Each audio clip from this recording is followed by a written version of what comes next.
This episode of Meet Your Neighbor is brought to you by People of East Texas, giving a voice to Texans all over and bringing the stories, struggles, and lives of individuals to the world. My name is Mike Holbrook. I'm the Executive Director of the Lake Country Playhouse Historic Select Theater here in Mineola and Music Director for the Lake Country Symphonic Band. What got me into this job? That's an interesting question. I have been lucky all my life to be able to work in something I really, really like, with the exception of my first job washing dishes at Harry's Chinese American restaurant in Boulder City, Nevada. Dishwashing's not for me, but other than that, I've been able to fall into jobs that I really enjoy. 20 years as an Army musician, playing music, traveling around the world and getting paid for it, doing living history stuff and getting some parts in movies, as doing Civil War things. Working here at the Select Theater and running the Lake Country Playhouse, I've always been involved in music and theater, and it just seemed like a natural fit for this. And then being asked to conduct the Lake Country Symphonic Band, which is, I absolutely love doing. It's a great bunch of people. And I've just been really lucky all my life that I've been able to do jobs that I really enjoy and have a passion for. What I enjoy most about living out in East Texas, we've got a small farm east of Quitman, which just absolutely eats my lunch. If they ever wanted to make a remake of the movie The Money Pit, they can use my house to film it. It was built in 1877. I love old things, but this place is killing me. Before we moved out here, I couldn't even replace a light switch, and now I've learned how to completely remodel houses based on trying to keep this thing from falling apart on itself. The first year we owned it, I was under it more than I was in it, trying to repair all the plumbing and getting everything fixed up underneath over there. What I really enjoy about living out here is that it doesn't have the hustle and bustle of the city. Moved out here from the Dallas-Fort Worth area, and we've been out here long enough now that I even hate traffic in Tyler. So I like the quiet. I like the people out here. There's no such thing as that stigma about being a move-in. When you come to a small area and you're kind of like an outsider, that doesn't happen out here. You're made to feel welcome in this area when you get out here. And one of the reasons is that there's so many move-ins now that move-in's no longer a bad name. We're all technically move-ins. But living in Quitman, it's a small town. I grew up in a small town in southern Nevada, and so I really enjoy that kind of atmosphere. It's a great place to raise kids. Working in Mineola, a little bit larger than Quitman, but being in the theater in downtown, it all helps to keep your finger on the pulse of stuff that's going on around here. All the merchants get along with each other down here, talk to each other. There's always activity going on the streets. And it's an area that's really learned to take advantage of the resources that it has to make it better. It's a personable area. There's always a lot going on, and I just really like it out here, and I like the people. I'm very shy. That's probably my best personality trait. Actually, I'm a Leo. I am a total extrovert. You can't be on stage in music without having a little bit of an extrovert in you, to where you want to get a little bit of the limelight. Just a small amount of ego, just small, very small. But I think that I like to entertain. It's probably my best personality trait. It's not a good one, but it's my best one. My worst personality trait, I would have to say, is procrastinating. I always live by the motto, it is better to put off till tomorrow what you can do today, or the day after, or the day after that.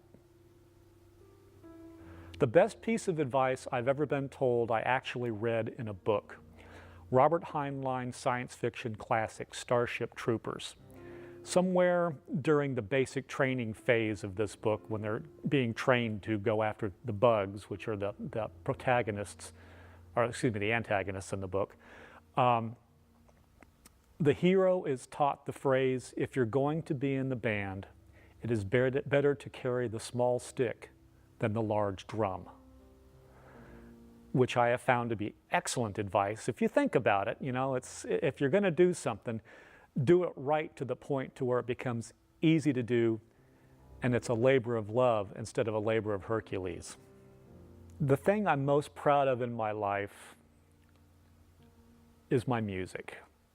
It's something I've done all my life. I started playing drums when I was 3.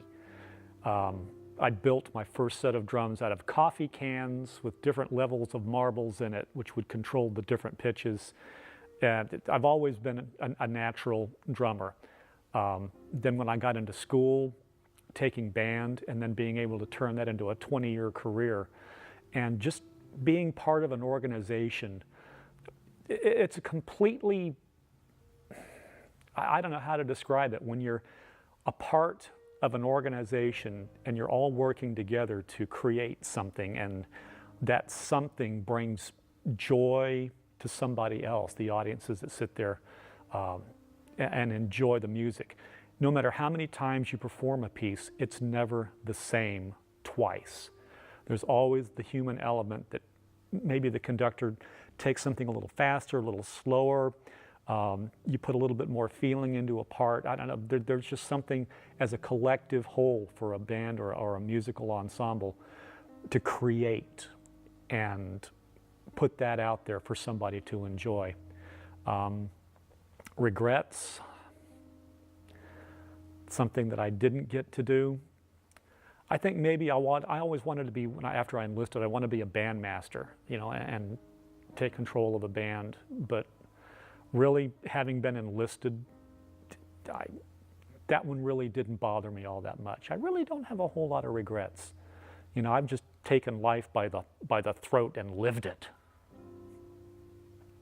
A moment I had in my life, there's actually a couple of them, and I'm going to tell probably the most important one. That it's one of those whoa moments or an aha moment. When I was in the Army, I was stationed in West Berlin. And of course, West Berlin tells you how long ago it was since I was been there. It was a divided city, but the American military had free access into East Berlin. And so we would go over there a lot. Being in the band, we would always raid the music stores. And we had to be in uniform.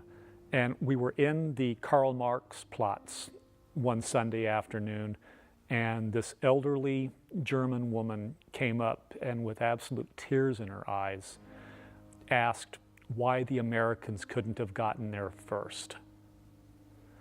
And my stepfather fought in the European theater during World War II and ended up in Berlin when the Soviets turned it over to the Allies, the French, the English, and the Americans, and established the Western sector. And it dawned on me then that if we hadn't stopped where we did and had been able to go on, there wouldn't have been an East Germany. Who knows what could have happened. But the toll on the human population, knowing that just meters away in West Berlin were all of the great things that they wanted in their lives for Western civilization, but instead they were under Soviet rule. And it was